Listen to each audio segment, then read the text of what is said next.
పండితులు అని ఎవరిని అంటాం? జ్ఞానం ఉన్నవారిని పండితులు అంటాం. మరి ఎలాంటి జ్ఞానం?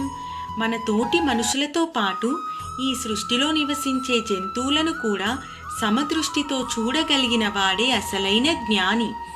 అన్నిటిలోనూ ఉన్నది అదే ఆత్మని అర్థం చేసుకున్న ఆత్మజ్ఞానియే అసలైన పండితుడు. భగవద్గీతలోని 5వ అధ్యాయంలోని 18వ శ్లోకం. విద్యా వినయ సంపన్నే బ్రాహ్మణే గవిహస్తిని శుని చైవ శ్వపాకే చ పండితా సమదర్శినః.